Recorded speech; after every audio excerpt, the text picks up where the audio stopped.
marks. I don't know. I'm Yeah. standing in the wrong place here. Maybe you're the X-Men to me, I don't know. I don't know.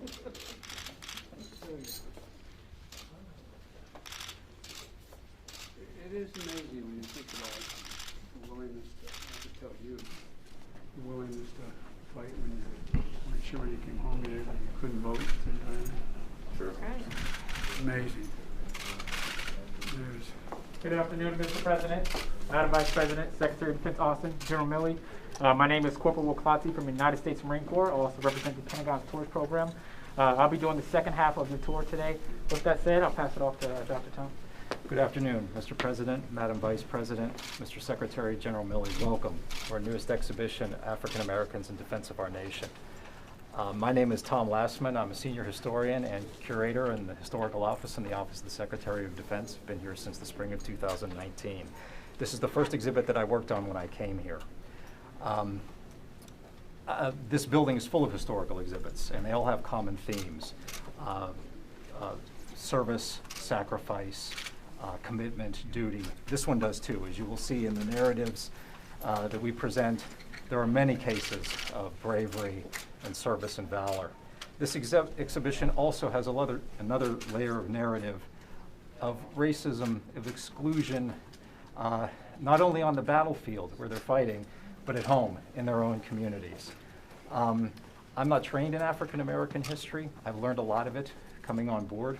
I worked very closely with Dr. Kruoski-Salter, who is the historian who wrote most of the text and selected most of the images. He wrote the military history narratives at the Museum of African American History and Culture at the Smithsonian Institution. And as I worked closely with him, I became enamored with the subject. And for me, I became also, there's uncomfortable, also troubled, and those are good things because it forced me to step back and sort of lose my footing and take another look and to think differently. And now coming back to the exhibit, and I hope that you will too as you go through the exhibition. So I'd like to start, Mr. President, with a Delaware story. This is something I hope you will appreciate. What you're looking at here are two replicas of statues that were done by a Delaware native, Charles Parks. And my understanding is that he did many sculptures at a war memorial in Wilmington. Yes, he did. And shown here is a statue of William Carney, who received the Congressional Medal of Honor for service at Fort Wagner in 1863. He picked up the colors after the soldier in front of him had been shot, and he charged the parapet, was severely wounded, received the Medal of Honor. Over here, jump ahead 100 years, you will see, sorry, the name is blank. the leg's kind of hard to see. Sorry, I had it. Milton Olive, I'm sorry. Milton Olive, in a search and destroy mission in Vietnam in 1965, he threw himself on a live hand grenade to save his other soldiers around him and died of his wounds.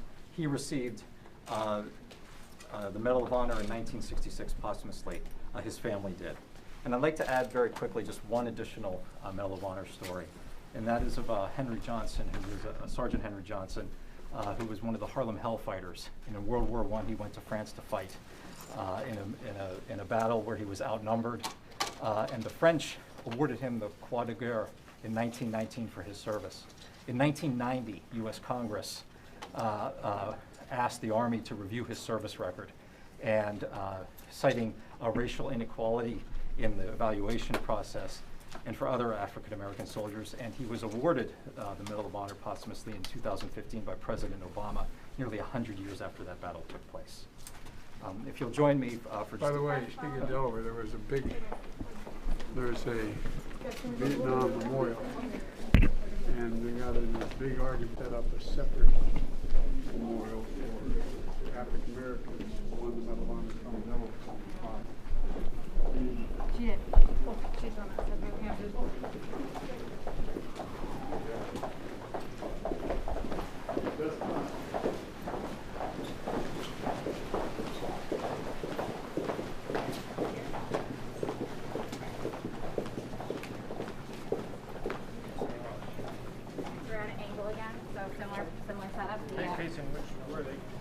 I'll show you.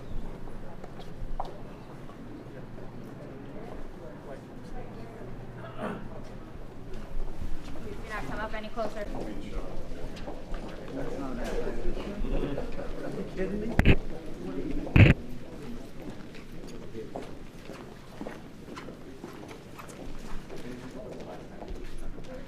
I don't, but I can print out for you. Yep.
As we get to the display, you'll be able to see the words that are written, "to fight for the right to fight," and that's exactly what World War II was. Prior to World War II, African Americans were only given support roles. They weren't, trusted with modern weaponry, so becoming a fighter pilot was out of question. However, in 1939, President Reagan, with pressure from his wife as well as the NAACP, did allow African Americans to go to civilian pilot school. That key word was civilian.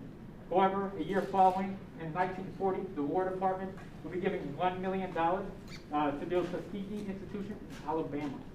4 years later, in 1943, the 99 African American Squadron was established. And a year later after that, in 1944, the 33 2nd, known as the Tuskegee Airmen, was born. By the war's end, in 1945, the Tuskegee Airmen downed more than 108 enemy aircraft. They would receive 744 air medals, 150 distinguished flying crosses, 14 bronze stars, and 1 silver star. However, these are more than a collection of numbers and awards. It was a pivotal point in African American history, as the Tuskegee Airmen, in the beginning, was deemed as an experiment. However, they were shown they would be extremely successful and have a sense of racial pride what they were able to accomplish. Just like the Tuskegee Airmen breaking the color barrier in the Air Force, as we move along, you'll be able to see, or the Army Air Corps, I apologize at the time, the Montford Point Marines would do something similar with the Marine Corps. And I'd like to thank the Montford Point Marines for me standing up here today as African American wearing this uniform. Because starting in 1942 to 1948, over 20,000 African Americans would go to Montford Point, just across the railroad tracks of North Carolina, Camp Lejeune, to become Marines. They wanted to serve their country, they wanted to serve their families, and they wanted to serve their nation. A year following this, in 1949, President Truman would sign Executive Order 9981, making the armed forces officially desegregated. It's fascinating to know, as we're on the grounds of our Department of Defense Pentagon today, that this building was originally going to be segregated. When you're making your way around today, you might have noticed 284 restrooms and 691 drinking fountains that we have inside the building. That is because this was going to be segregated. However, this became the first desegregated building within the DoD. We will now make our way a little farther down here. Come on, guys. Let's go, guys. Let's go. Come on.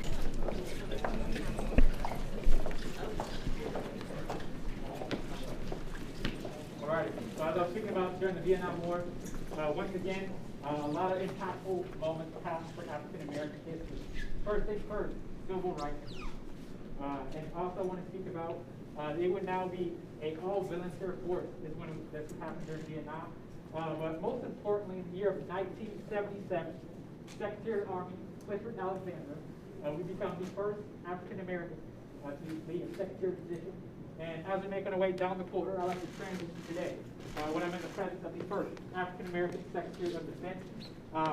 The whole purpose of this tour is to kind of show you progression, where we started and where we're heading today. And with that said, Mr. President, Madam Vice President, Secretary of Defense, General Milley, it's been an honor to give you this tour today. I've been in the Pentagon Tours program since April of 2019, and this is actually my last tour. So before the tour started, I gave the White House staff as well as protocol